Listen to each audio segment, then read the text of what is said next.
It was a quiet Tuesday morning in Charlotte, North Carolina. The sunlight streamed through the large windows of our suburban home, and the smell of fresh coffee filled the air. I, Margaret Bennett, had just finished preparing breakfast when I heard the familiar patter of little feet on the wooden floor. My grandson, Ethan, had come to spend the week with me while his parents were away on a business trip.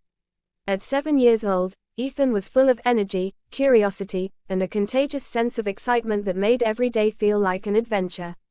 Ethan bounded into the kitchen, his backpack swinging wildly. "Grandma, are we really going to the hotel today? I can't wait," he exclaimed, practically vibrating with excitement. I laughed, shaking my head. "Yes, sweetheart, we're going to spend a few days at the Riverside Hotel downtown. Your parents said you could stay with me, and I thought a little getaway would be fun." Ethan clapped his hands. "Yay, a hotel. Can we get pancakes for breakfast first?" We ate quickly, and then I helped him pack his favorite books, toys, and pajamas into a small suitcase. The drive downtown was filled with Ethan's chatter about everything he wanted to do, from swimming in the hotel pool to exploring the little park nearby. I couldn't help but smile at his enthusiasm. When we arrived at the Riverside Hotel, the lobby was bustling with people checking in and out. Ethan's eyes widened at the tall chandeliers and polished marble floors. "Wow, Grandma, this place is amazing." I smiled and helped him check in. The hotel clerk handed me a key card, and we rode the elevator up to the 5th floor, where our room awaited. The room was cozy but elegant, with 2 large beds, a small sitting area, and a window overlooking the river. Ethan ran to the window, pressing his face against the glass. "Look at the boats, Grandma. Can we go see them later?" "Of course," I said, laughing.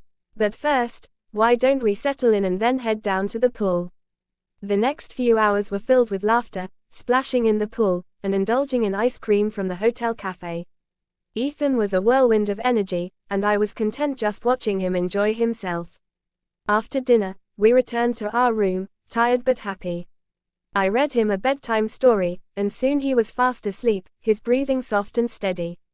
As I sat in the chair by the window, sipping a cup of tea, I felt a sense of peace. It was rare to have such a quiet moment, especially with Ethan around, but the city lights reflected off the river, creating a calming glow. I thought about my husband, David, who was away on a work trip. I missed him, of course, but this little escape with Ethan was exactly what we needed. The next morning, Ethan woke up bright and early. "Grandma, can we go explore the park today? And maybe visit the little bookstore across the street?" "Sounds perfect," I said, smiling. We spent the morning walking along the riverbank, feeding the ducks, and enjoying the crisp fall air. The bookstore was a small, charming place with shelves stacked high with colorful books. Ethan picked out a few picture books and a puzzle, insisting that we solve it together in the hotel room later. Back at the hotel, I set up a small puzzle station on the coffee table. We spent the afternoon fitting pieces together, laughing whenever a piece didn't quite fit. It was a simple joy, but one that I cherished deeply. That evening, I decided to take Ethan to the rooftop garden of the hotel. The view of the city skyline at sunset was breathtaking. Ethan leaned against the railing, eyes wide with wonder. "Grandma, it looks like a painting," he whispered. I nodded. "It really does, Ethan. Sometimes the world gives us little moments like this to remind us how beautiful life can be." As the sky darkened, we watched the lights of the city twinkle on one by one. It was then that I noticed a small crowd gathered near the fountain in the garden. Curious, I walked over with Ethan and discovered that the hotel staff had organized a little evening event for the guests, a small musical performance by a local quartet.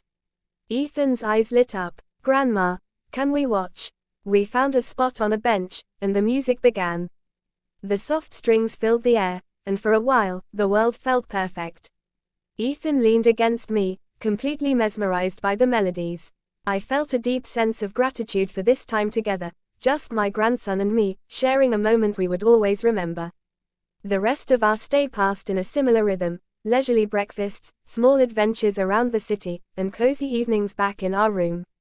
We visited the aquarium, took a boat ride, and even attended a small art workshop organized by the hotel for children. Ethan was in his element, asking questions, learning new things, and making friends with other kids staying at the hotel. On the last night, as I tucked Ethan into bed, he whispered, "Grandma, I don't want to leave tomorrow." I smiled, brushing a strand of hair from his forehead. "I know, sweetheart, but we'll have plenty more adventures when we get home. And your parents will be back soon to hear all about our trip." He nodded sleepily, already half dreaming.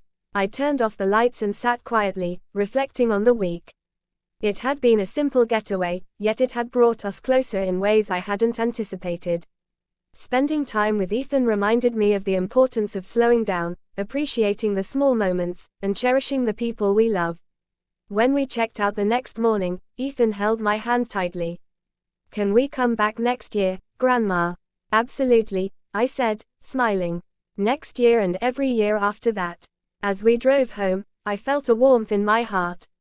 This trip had been more than just a hotel stay, it had been a lesson in love, patience, and the joy of shared experiences. And though my husband had been away, I realized that some of life's most memorable moments happen in the simplest, most unexpected ways. By the time we returned to our quiet home in Charlotte, Ethan was already planning our next adventure.